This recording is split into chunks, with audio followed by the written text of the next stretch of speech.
दोस्तों नमस्कार। जॉब मंत्रा के इस यूट्यूब चैनल पे आप सभी का स्वागत है। मेरा नाम नागेंद्र है और आज हम दूसरा सेशन मैथ का लेने जा रहे हैं, जिसमें कि आप देखिए ग्रुप सी और डी के लिए है, इलाहाबाद हाई कोर्ट का। तो सबसे पहले हम पहला क्वेश्चन देखते हैं। इसको मैं इंग्लिश में भी ट्रांसलेट कर दूंगा, ठीक है। एक ट्रक चालक 3 घंटे तक 60 किलोमीटर प्रति घंटे की चाल से गाड़ी चलाई, फिर वह 1 घंटे के लिए रुक गया और कहीं नहीं गया। फिर 60 किलोमीटर प्रति घंटे की चाल से 4 घंटे के लिए गाड़ी चलाई। 3 घंटा पहले है और 1 घंटा कहीं नहीं गया और फिर 60 किलोमीटर प्रति घंटे की चाल से 4 घंटे। तो औसत चाल क्या पूछ रहा है? औसत चाल का मतलब होता है एवरेज स्पीड। तो देखिए एवरेज स्पीड का जो फार्मूला होता है, क्या होता है कि टोटल डिस्टेंस, जो जर्नी में टोटल डिस्टेंस उन्हें ट्रेवल किया है, upon total time taken. Total time taken, ये होता है एवरेज स्पीड का फार्मूला, ठीक। अब आप देखिए, हमको टोटल डिस्टेंस पहले निकाल लेना है और टोटल टाइम निकाल लेना है। बस इसको डिवाइड कर देना है, उससे निकल के आ जाएगा। तो देखिए डिस्टेंस बराबर क्या होता है? डिस्टेंस बराबर होता है स्पीड इनटू टाइम, ठीक है, चाल गुणे समय। तो पहला जो 3 घंटा चला उसमें कितना किलोमीटर चलेगा? मान लीजिए D1 है पहला, तो 3 घंटे चला है और 60 के स्पीड से चला है, तो ये 180 हो जाएगा किलोमीटर। दूसरा डिस्टेंस क्या है? 1 घंटे के लिए रुक गया, कहीं नहीं गया, इसका मतलब 0 किलोमीटर हो गया, ठीक है। तीसरा क्या है? वो 60 किलोमीटर प्रति घंटे चला है और 4 घंटे चला, ये हो जाएगा 240 किलोमीटर। अब इसको आप जोड़ दीजिए, इसको जोड़ने कितना आ जाएगा? 420 आ जाएगा किलोमीटर, ठीक। तो ये हो गया टोटल डिस्टेंस। क्या किया आपने? D1 D2 D3 को जोड़ दिया, टोटल डिस्टेंस आ गया, ठीक। अब टोटल टाइम कितना हो जाएगा? भाई 3 घंटे पहले लिया है, 1 घंटा इसमें लिया है और 4 घंटे बाद वाले में लिया है, तो 4 3 7 1 8, यानी टोटल टाइम जो ले लिया वो 8 घंटा ले लिया। तो बस टोटल डिस्टेंस में टोटल टाइम का डिवाइड कर दीजिए, आपको औसत आ जाएगा, औसत चाल आ जाएगी। तो एवरेज स्पीड क्या हो जाएगा?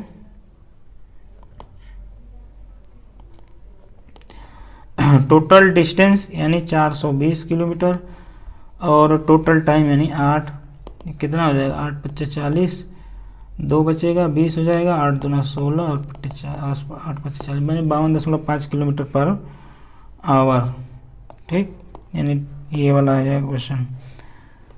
अब देखिए थोड़ा सा मैं इसमें आपको बताना चाहूँगा कि ये देखिए औसत क्या होता है, ठीक। अगर आपको ये तो रहा कि फार्मूला से कैसे लगेगा, लेकिन हम अगर औसत का कंसेप्ट क्लियर है तो इसको औसत से भी निकाल सकते हैं। देखिए औसत होता क्या है? औसत यानी एवरेज, ये होता है कि जो टोटल कितने एलिमेंट हैं उसमें उनका योग, यानी कि सम ऑफ एलिमेंट, यानी तत्वों का योग, divided by number of element, यानी एलिमेंटों के तत्वों की संख्या, ठीक। ये चीज होती है औसत। लेकिन औसत का मीनिंग क्या है? मतलब अगर आप नंबर ऑफ एलिमेंट कुछ मान लीजिए, सपोज कर लीजिए कि 5 है और इनका योग कुछ मान लीजिए आ गया कि आपका 100 मान लीजिए, ठीक। यानी इसको आप डिवाइड करेंगे तो 20 आएगा, ठीक। तो अब जरूरी नहीं कि जो एक एक एलिमेंट 20 का होगा, लेकिन औसत का मतलब ये हो गया कि इक्वली डिस्ट्रीब्यूटेड है ये 20-20, यानी पांचों में 20-20 है। अब एक्चुअल में वो जो भी वैल्यू अलग अलग हो सकती है। जैसे मान लीजिए कि मैं एक क्लास का एग्जांपल ले रहा हूँ यहाँ पे। सपोज के लिए 5 स्टूडेंट हैं, ठीक है, एक क्लास में 5 स्टूडेंट हैं और मान लीजिए एग्जाम हुआ और एग्जाम में नंबर जो इनको मिला, तो मान लीजिए पहले स्टूडेंट को 60 मिला, फिर 70 मिला, एक को 60 मिला, 80 70 60 और 50 और 40, ठीक। ये जो है पांचों स्टूडेंट को आपको नंबर मिला। तो अगर आप इसका पूछा जाए कि क्लास का एवरेज मार्क्स कितना है, तो क्या करना है हमको, सिंपली ये पांचों को जोड़ना है, यानी 80 + 70 + 60 + 50 + 40, और डिवाइड किससे करना है, 5 एलिमेंट है, नंबर ऑफ एलिमेंट 5 है, 5 से डिवाइड कर देना है। तो इसका आएगा एवरेज जो है 60, आप करके देख लीजिएगा 60 आएगा। तो इस 60 का मतलब क्या हुआ, 60 का मतलब ये हुआ कि सभी जो है बच्चों को 60 नंबर मिला। लेकिन क्या एक्चुअल में मिला है, एक ने 80 पाया, एक ने 70 पाया, एक ने 60 पाया, एक 50 पाया, एक 40 पाया। कुछ जो बच्चे हैं इस औसत से ज़्यादा हैं, कुछ जो है औसत से कम हैं। लेकिन अगर औसत हमें पूछा जाए तो वो चीज़ क्या है कि इक्वली डिस्ट्रीब्यूटेड है, यानी 60 नंबर मिला है। ठीक, ये तो रही औसत की बात। अब इस चीज़ सवाल को हम इसी बेस कंसेप्ट पे लगाने वाले हैं। ठीक, कह रहा है कि आप कुछ भी एवरेज मान सकते हैं, इसका कोई ज़रूरी नहीं है, कुछ भी आप मान सकते हैं। लेकिन हमें सहूलियत के लिए क्या करना पड़ेगा कि जो दिया हुआ उसी को मान लीजिए। जैसे 3 घंटे में 60 किलोमीटर प्रति घंटे की चाल से, तो मान लीजिए कि 60 किलोमीटर एवरेज है। ठीक, और एक बात ये और है कि औसत में अगर कोई नंबर जुड़ रहा है तो औसत को वो जो है उस पर असर जरूर करेगा। क्योंकि देखिए, अगर औसत के इतना ही बराबर, औसत बराबर ही नंबर जुड़ रहा है तो औसत में कोई फर्क नहीं पड़ेगा, औसत जो है उतना ही रहेगा। लेकिन क्या औसत में अगर औसत से कम नंबर जुड़ रहा है तो क्या औसत कम नहीं होगा, जरूर होगा। औसत से अगर ज़्यादा नंबर जुड़ रहा है तो औसत जो है बढ़ेगा। अब देखिए यहाँ पे 60 हमने मान लिया। ठीक, ये 3 घंटे तक चला है। अगले 1 घंटे के लिए क्या किया, वो रुक गया है, कहीं नहीं गया है, यानी उसका स्पीड क्या है, 0 है। ठीक है, अब 60 से वो 0 आ गया, यानी 60 एक वैल्यू थी, अगला वैल्यू क्या हुई, 0, यानी औसत क्या हो रहा है, घट रहा है। घटेगा, इसका मतलब घटेगा, घट नहीं रहा है यानी घटेगा। कितना घटेगा, तो घटने के लिए हमने माइनस कर दिया। और जो औसत कितना घट रहा है, 60 से 0, दोनों के बीच अंतर कितना है, 60 हो गया। ठीक है, और कितने घंटे के लिए चल रहा है, 1 घंटे के लिए करना है। और कितने एलिमेंट इसमें हैं भाई, कितना टोटल टाइम है, टाइम जो इसमें एलिमेंट का काम करेगा, तो 3 घंटा ये, 1 घंटा ये, 4, और लास्ट वाला 4 यानी 8। बस इसी को आपको सॉल्व कर देना है और आपका एवरेज स्पीड निकल आएगा। अगर इसको आप काटें 4 से, तो 4 दूना 8, 15 चौका 60, ये 7.5 हो जाएगा। और 60 में से 7.5 घटाएंगे तो कितना आ जाएगा, 52.5 आ जाएगा किलोमीटर पर आवर। ठीक है, अब मैं आप लोग को थोड़ा सा होमवर्क दे रहा हूँ। अगर आप स्पीड इसकी एवरेज 50 मान लीजिए, ठीक है, 50 किलोमीटर पर आवर की स्पीड से एवरेज स्पीड मान के लगाइए इस सवाल को, और मेरे टेलीग्राम NY13534 पे आप लोग इसको सॉल्यूशन इसका भेज दीजिएगा। ठीक है, मैं देख लूँगा। 50 की आप एवरेज कुछ भी मान सकते हैं। ठीक, जो कंसेप्ट है उसी पे आप जो है फोकस करिएगा, सवाल आंसर बिल्कुल यही आएगा।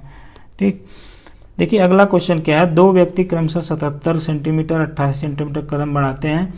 वे कदम बढ़ाते हुए साथ चलना शुरू करते हैं। उन्हें न्यूनतम दूरी कितने समय तय करनी चाहिए कि दोनों हम कदम हो जाएं। ठीक, देखिए इस सवाल क्या होता है कि अगर न्यूनतम पूछ दिया, छोटी से छोटी पूछ दिया, तो आपको LCM सीधा सीधा निकाल देना है। अगर बड़ी से बड़ी या बड़ी से बड़ी पूछे तो उसका HCF निकालते हैं। ठीक, अब कह रहा है कि 77 सेंटीमीटर पहले वाले का है और 88 सेंटीमीटर दूसरे वाले का है, तो इसका बस LCM आप निकाल दीजिए।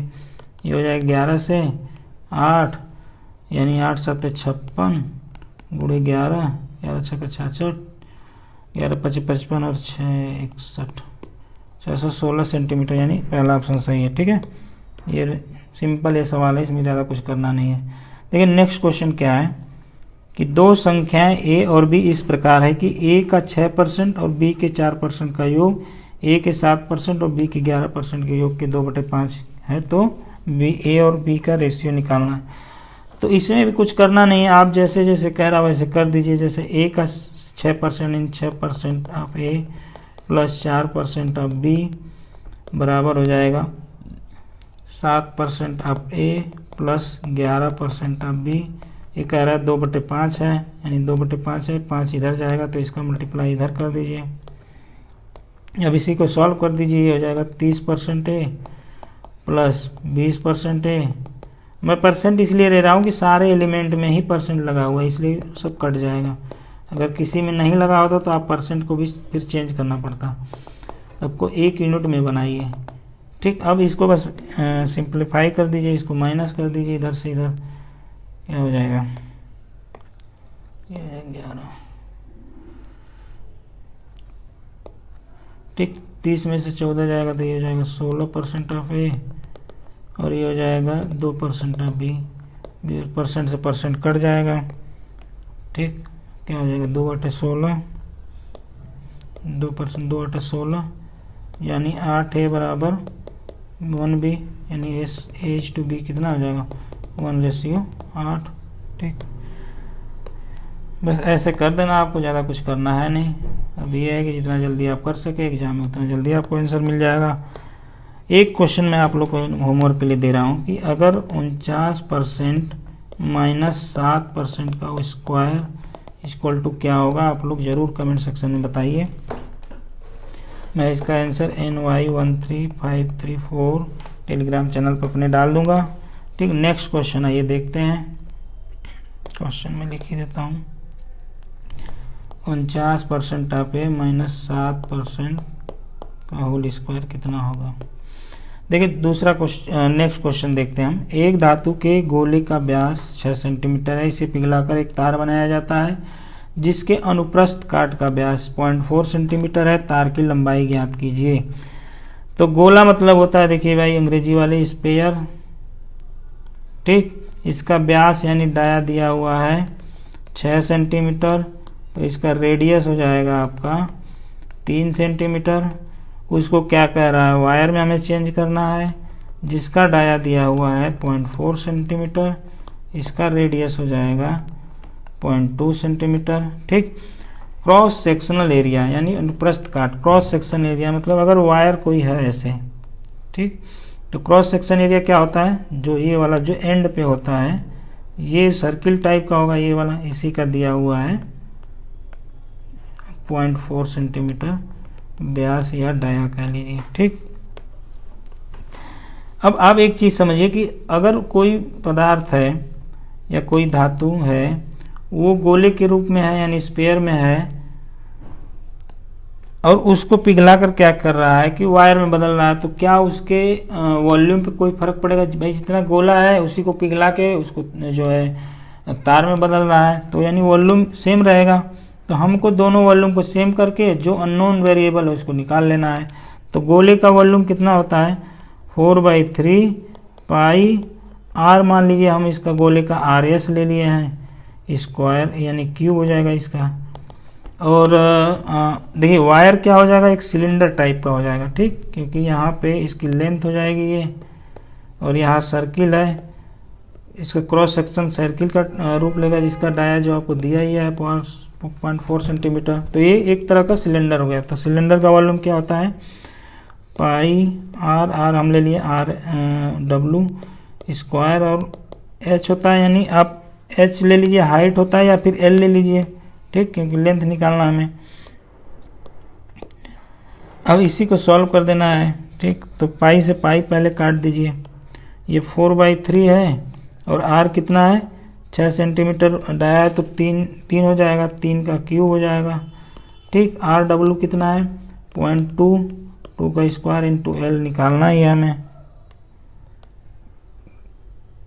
तो देखिए ये 3 से 3 कटेगा, तो यानी 0.4 इंटू 3 का स्क्वायर यानी 9 हो जाएगा। यहाँ 3 से 3 कट जाएगा, और यहाँ 0.2 यानी 0.04 हो जाएगा इंटू L। और अगर इसको हम काटे हैं तो 0.4 से ये 100 बार में जाएगा, तो ये हो जाएगा 900 सेंटीमीटर L। 9 सेंटीमीटर का मतलब 9 मीटर, मीटर में निकालना हमें, तो L इक्वल टू 9 मीटर, ठीक। ये वाला क्वेश्चन आ गया इसे। देखिए नेक्स्ट क्वेश्चन क्या कह रहा है, एक पंसारी क्रम से 128 और 143 प्रति किलोग्राम मूल्य की चावल की 2 किस्मों को किस अनुपात में मिलानी चाहिए कि उसको जो है ताकि इतना पे चावल का मिश्रण प्राप्त हो, ठीक है। तो ये सिंपल एलिगेशन का सवाल है, आपको एलिगेशन इसमें लगा देना है, जैसे आपको 128 इधर लिखना है, 143 इधर लिखना है। 2 किस्म हो गई है चावल की, और इसको कह रहा है किस में मिलाएं, कि जो है किस अनुपात में मिलाना है कि ये वाली चीज़ पे मालूम हो जाए। तो 137.75 है। अब क्या करना है कि 128 और 137 है, इसको एक क्रॉस करना है। 137.75 में 128 घटाना है, और इधर 137.75 को 143 में से घटाना है। तो 143 में से घटाएंगे तो कितना हो जाएगा, 38, ये हो जाएगा 525 हो जाएगा। और इधर कितना हो जाएगा, 9.75 हो जाएगा। ठीक, इधर वाले को घटाएंगे तो ये हो जाएगा, इधर ये मिलेगा। अब इसको 25 से काट दीजिए आप, 0.25 है तो आप दोनों तरफ 100 का गुणा कर दीजिए तो बराबर हो जाएगा। 25 दूना 50, 25 से कम 25, 25 75, 25 9 225, यानी 7 हो जाएगा। यहाँ पे 13 हो जाएगा, यानी 7:13 आ रहा है, यानी सी। ठीक, इस तरह सिंपल लगाना है आपको, ज़्यादा कुछ करना नहीं है। अब देखिए नेक्स्ट क्वेश्चन क्या है। एक नाव बिंदु ए से बिंदु बी तक धारा के अनुकूल यात्रा करने तथा ए और बी के बीच स्थित एक मध्य बिंदु सी पर वापस आने में 20 घंटे का समय लेती है। धारा की चाल 5 किलोमीटर प्रति घंटे है, और स्थिर जल में नाव की चाल 10 किलोमीटर प्रति घंटे है। ए और बी के बीच की दूरी कितनी है। तो आप सिंपल देखिए, पहले डायग्राम बना लीजिए क्या कहना चाह रहे हैं। ए बी है, जैसे ए पॉइंट ये है, ए पॉइंट है ये, और बी पॉइंट है ये। ठीक, धारा के अनुकूल, यानी ए टू बी जो है धारा के अनुकूल, यानी कि डाउन स्ट्रीम अनुकूल होता है धारा के। देखिए अंग्रेजी में बता रहे हैं, डाउन स्ट्रीम। डाउन स्ट्रीम का मतलब धारा के साथ, यानी अगर धारा इधर बह रही है तो नाव भी इधर ही चल रही है। और प्रतिकूल क्या होता है कि धारा के विपरीत, यानी कि अप स्ट्रीम, यानी कि अगर धारा इधर चल रही है तो नाव कैसे चलेगी, इसके ठीक उल्टा। ठीक, तो आप बताइए डाउन स्ट्रीम में नाव की स्पीड ज़्यादा रहेगी या अप स्ट्रीम में। डाउन स्ट्रीम में रहेगी, क्योंकि धारा भी उसी दिशा में बह रही है, तो नाव जो है तेज चलेगी। ठीक, अब देखिए कह रहा है कि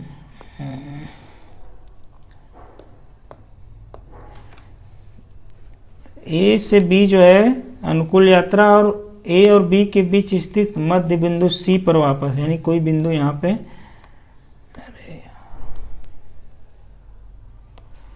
कोई बिंदु यहाँ पे सी है, ये सी है, ये मध्य बिंदु है, यानी जो ए बी की लेंथ है उसका आधा है ये।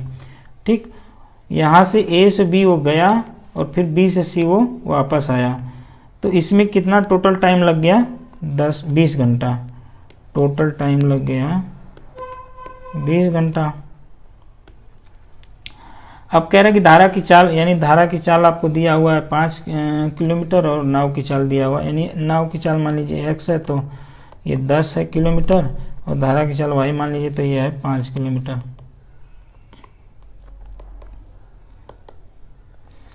ठीक है, तो पूछ क्या रहा है, ए और बी के बीच की डिस्टेंस पूछ रहा है, सिंपल ये पूछ रहा है। तो देखिए सबसे पहले हम क्या करेंगे कि जो ट्रेडिशनल वे है उसी को अभी लगाते हैं, समझते हैं कि क्या है, फिर हमें जो है कैसे एग्जाम में लगाना है उस चीज़ को समझेंगे। ठीक, तो सबसे पहले क्या कह रहा है कि ए बी के बीच की डिस्टेंस अब मान लीजिए डी है, टोटल डिस्टेंस, तो बी सी क्या हो जाएगा, d/2, क्योंकि हाफ पे है सी। ठीक, तो अगर डी की डिस्टेंस हमको मान लीजिए डी दिया हुआ है, डी चल रहा है कितने क्या बोलते हैं स्पीड उस टाइम क्या होगी। जैसे ये टोटल डिस्टेंस डी है, ये धारा के साथ में चल रहा है, यानी कि डाउन स्ट्रीम में, तो डाउन स्ट्रीम की स्पीड क्या होगी,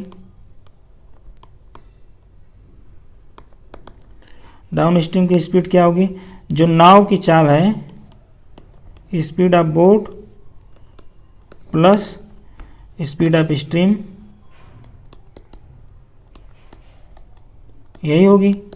ठीक है, तो ये कितना होगा, ये 10 और प्लस 5 यानी 15 किलोमीटर।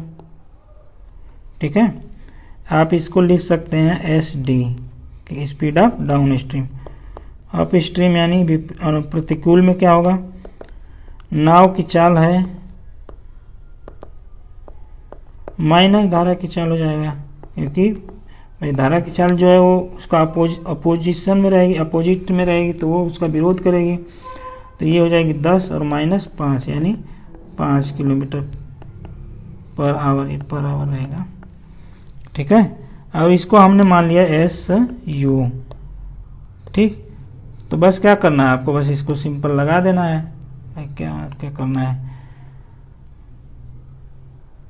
हमें पता है कि टाइम टोटल दिया हुआ, अभी टाइम बराबर क्या हो जाएगा, डिस्टेंस अपॉन स्पीड। ठीक है, तो पहली जो डिस्टेंस ए बी क्या हो जाएगा, डी अपॉन ये एस डी हमने निकाल लिया था, डाउन स्ट्रीम की स्पीड 15 और एस यू निकालिए आप स्ट्रीम की स्पीड 5। ये डाउन स्ट्रीम में है ए बी में, तो डी अपॉन डाउन स्ट्रीम की स्पीड यानी 15 प्लस बी सी क्या है, डी बाई 2 अपन ये अप स्ट्रीम में है, अप स्ट्रीम की स्पीड 5 है। ठीक, इसी को बस सॉल्व कर दीजिए, बराबर कितना होगा, टाइम टेकन 20 है।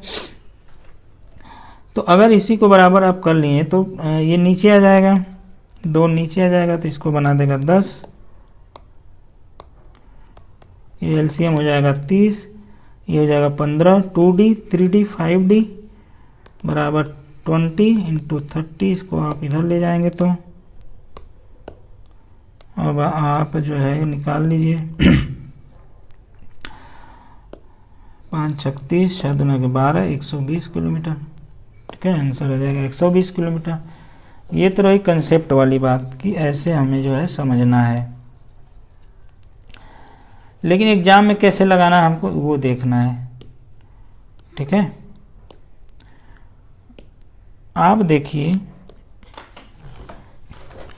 कि ये जो समय दिया हुआ है, जैसे कि ये वाली डिस्टेंस ए बी वाली डिस्टेंस उसने कुछ स्पीड में तय किया होगा और कुछ टाइम लगा होगा। BC वाली डिस्टेंस जो है कुछ स्पीड से किया होगा और उसमें भी टाइम लगा होगा। टोटल टाइम जो है आपका 20 घंटे का है। ठीक है, यानी कि जो ये वाला AB वाला जो होगा डिस्टेंस, किस इसको कैसे लिख सकते हैं, क्योंकि अप स्ट्रीम की स्पीड है, सॉरी डाउन स्ट्रीम की स्पीड है, कितने हैं 15 किलोमीटर पर आवर और अप स्ट्रीम की स्पीड है 5 किलोमीटर पर आवर। ठीक है, तो ये डिस्टेंस कितनी होगी, मान लीजिए कि हमें ये AB जो है तय करने में हमको T1 टाइम लगा और BC तय करने में हमको T2 टाइम लगा। ठीक है, तो सिंपल क्या करना है, हमको रेशियो में इसको बदल लेना है कि AB जो है कितना होगा, यानी D बराबर कितना हो जाएगा 15 इंटू T1, भाई यही ना डिस्टेंस होगा, 15 स्पीड हो गई और T1 टाइम लग रहा है। इस रेशियो क्या हो जाएगा इसका, BC क्या है आपका 5 की स्पीड से चल रहा है, तो 5 इंटू T2 हो जाएगा। ठीक है, और 5 से 5 काट दीजिए, यानी 3T1 इस 2T2 हो जाएगा। ठीक, T1 प्लस T2 कितना हो जाएगा 20 के बराबर है। एक सेकेंड, बराबर 2:1 हो जाएगा।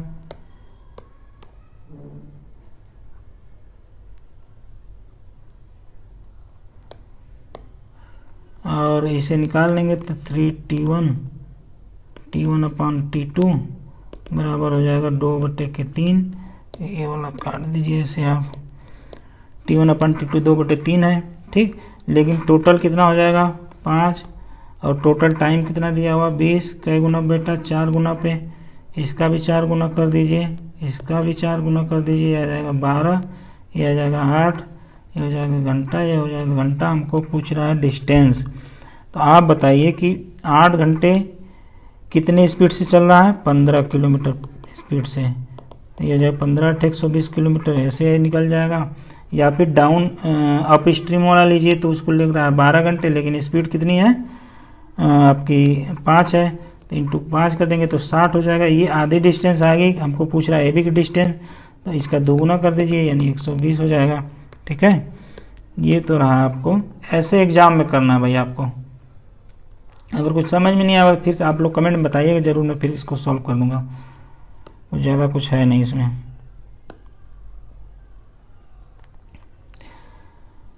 एक क्वेश्चन मैं आप लोग को दे रहा हूँ, ठीक, उसको आप जो लोग थोड़ा सा होमवर्क में करिएगा।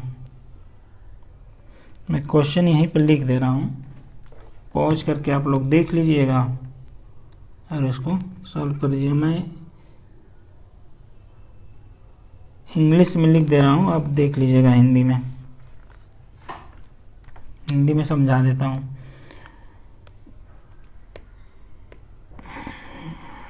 होमवर्क कह रहा ए boat can go up stream, can go 5 kilometre up stream and 7.5 kilometer downstream in 45 minutes. ठीक, it can also go 5 kilometer downstream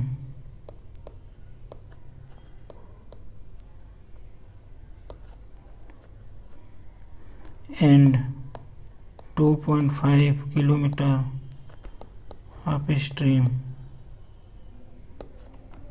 in 25 minutes. How much time in minute will it take to go 6 kilometer, 6 kilometer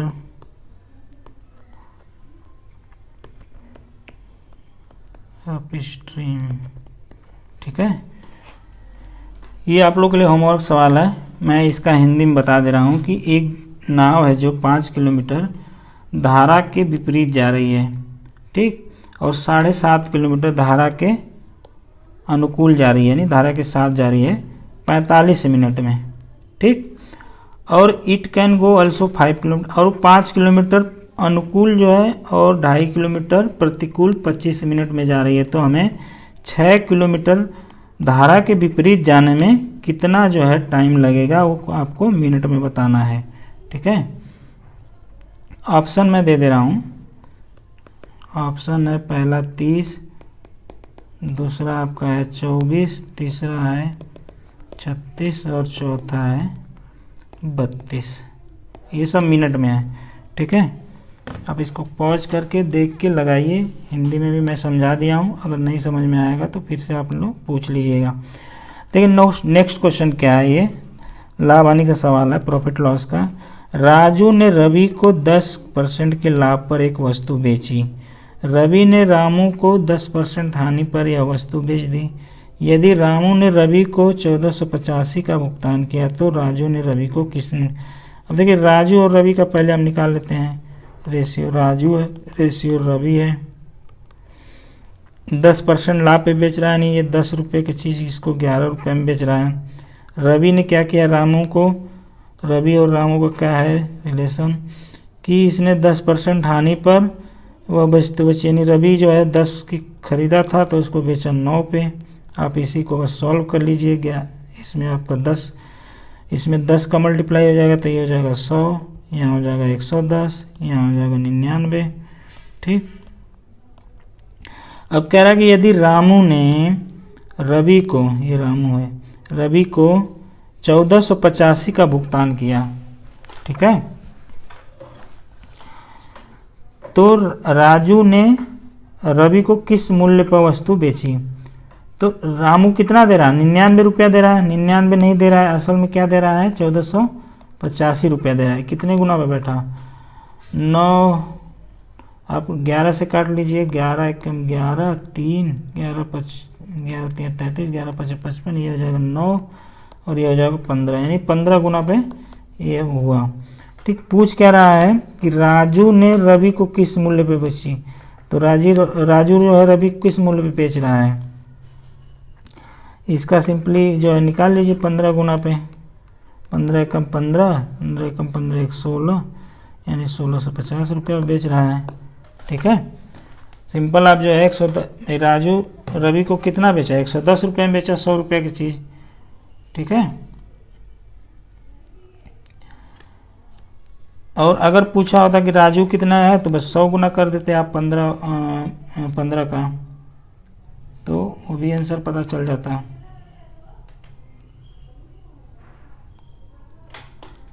आइए next question देखते हैं, इसमें कुछ homework का देने का है नहीं, देखते हैं आगे कुछ।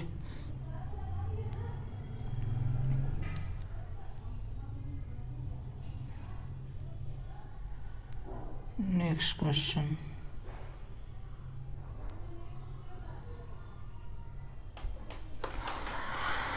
ए बी सी एक काम को क्रमशः 10, 15 और 12 दिनों में कर सकते हैं। ए और बी प्रत्येक दिन बारी बारी से 5 दिनों तक काम करते हैं और फिर काम छोड़ देते हैं। फिर सी जो है शामिल होकर शेष काम को पूरा करता है। सी ने शेष काम को कितने दिनों में पूरा किया, तो आप इसको कैसे लगाएंगे।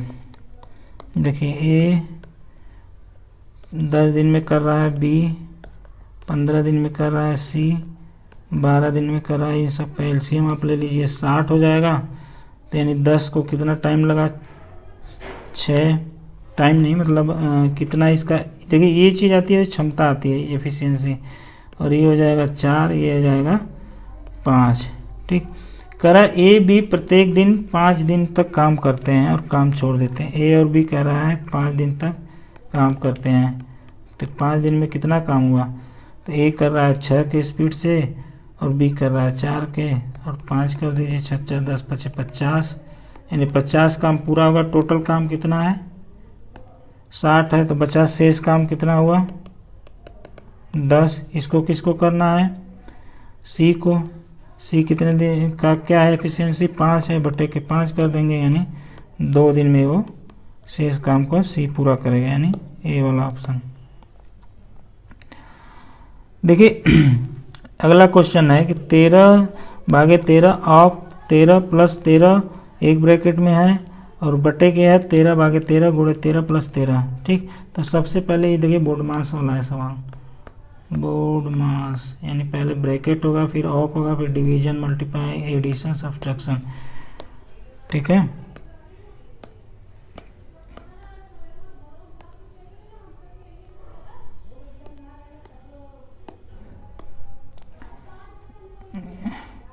तो आप सिंपल क्या करिए, 13 है, डिवाइड 13 है, ऑफ 13, यानी ऑफ का मतलब गुणा हो जाएगा 13 + 13 एक ब्रैकेट में है, और ये बटे के है, तो 13 डिवाइड 13 गुणे 13 और +13। तो देखिए सबसे पहले ये हो गया, तो ऑफ वाला पहले होगा। यहाँ पे मैं थोड़ा सा गुणा कर दिया हूँ जिससे आप कंफ्यूजन में हो जाएंगे। ये ऑफ है, तो ये ऑफ का मतलब गुना ही होता है, तो सबसे पहले आपको डिवीजन से भी पहले इसको करना है। अब गुना मैं कर देता तो आप कंफ्यूजन में हो जाते कि प्लस के पहले डिवाइड करना है फिर गुना करना है, लेकिन ये ऑफ है तो पहले इसको करना है। यानी 13 गुणा 13 कितना हो जाएगा, 169, और ये डिवाइड है 13 का, प्लस इधर 13 है, डिवाइड हो जाएगा। अब यहाँ पहले डिवाइड कर दीजिए, 1 गुणे 13 है और प्लस 13 है। ठीक, तो ये हो जाएगा ऊपर वाला क्या, 13 बटे के 169 और प्लस 13, और नीचे क्या हो जाएगा, 13 13 26। 13 अगर ऊपर कॉमन ले लेंगे आप तो ये अंदर क्या बचेगा, 169 + 1 और बटे के 26, ये हो जाएगा 13 दूना 26। 169 का यहाँ एलसीएम ले लीजिए तो हो जाएगा ऊपर 170 बटे 169 और गुणे 100 नीचे वाला, इसको काटेंगे तो 85 आ जाएगा, यानी आंसर कितना आ जाएगा, 85 बटे 169, यानी सी वाला ऑप्शन। ठीक, अगर आप देखिए तो 169 नीचे आ गया, तो इसका मतलब अंदाज़ा लगा लीजिए कि नीचे जो है 169 रहेगा। इस तरह से भी आप ऑप्शन सी मार सकते हैं, और चाहेंगे तो जोड़ के भी पूरा निकाल लीजिए। देखिए अगला क्वेश्चन क्या है कि 37 विद्यार्थियों की एक कक्षा में 12 लड़कियां हैं। इन लड़कियों को औसत भार 46 किलो है और पूरी कक्षा का औसत भार 50 किलो है, और उस कक्षा में लड़कों का औसत भार कितना है, ये पूछ रहा है। तो हमको कैसे लगाना पड़ेगा इसको? मैंने औसत का सवाल अभी आपको औसत का समझाया था कंसेप्ट कि 37 विद्यार्थियों में 22 लड़कियां हैं, यानी 22 लड़कियों का कह रहा है औसत जो है 46 किलोग्राम है, और पूरे क्लास का कह रहा है कि 50 किलोग्राम है, यानी 37 का टोटल जो है 50 किलोग्राम है।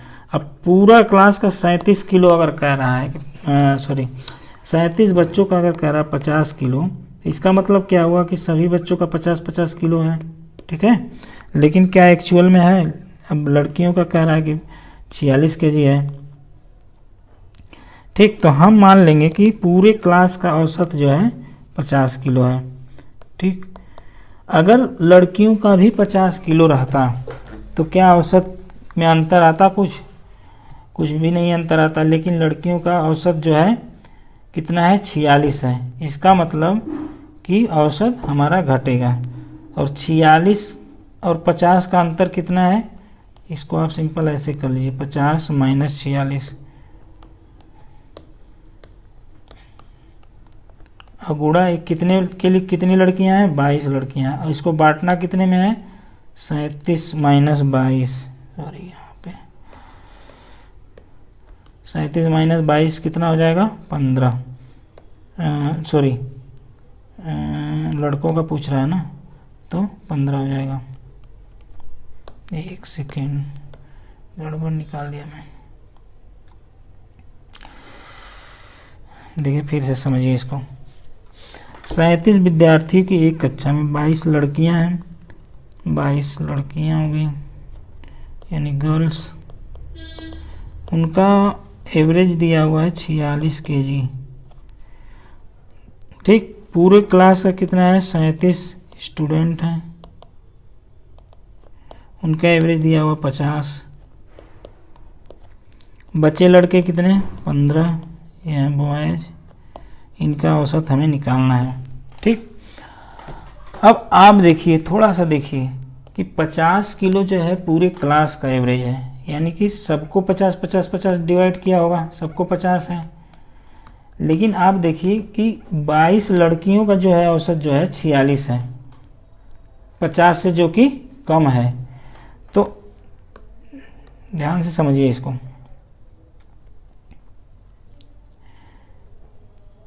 कि लड़कियों का कह रहा है कि 46 है,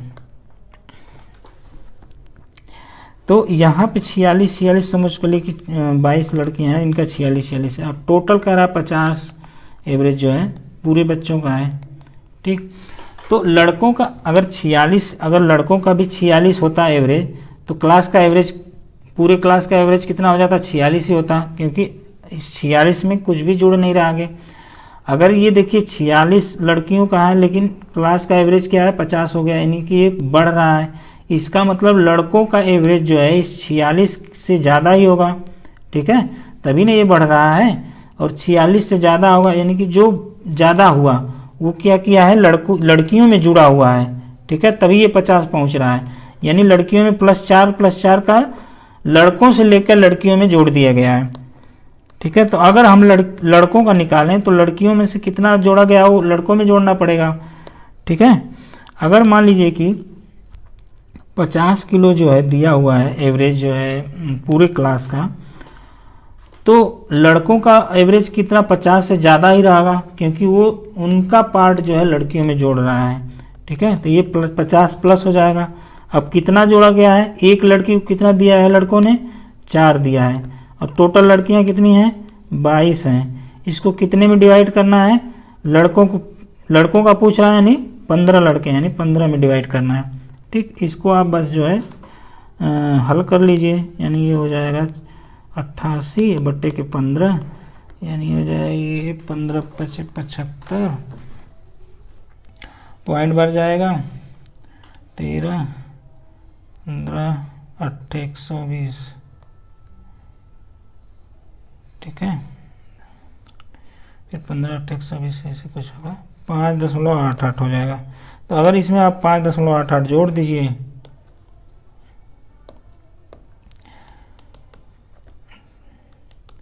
तो ये हो जाएगा 55.87 kg। ये लड़कों का हो गया एवरेज।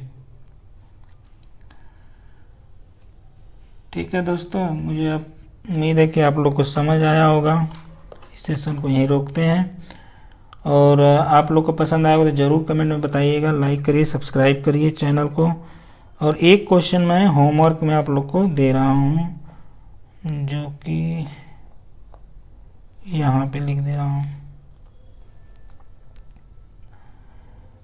जो कि एवरेज पे ही है, एवरेज डिस्टेंस पे है, सॉरी एवरेज जो स्पीड पे सवाल है ये।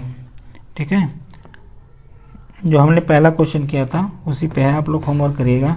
मैं अंग्रेजी में लिख दे रहा हूँ, इसको हिंदी में ट्रांसलेट अभी कर दे रहा हूँ। कह रहा है एक कार ट्रेवल्स द फर्स्ट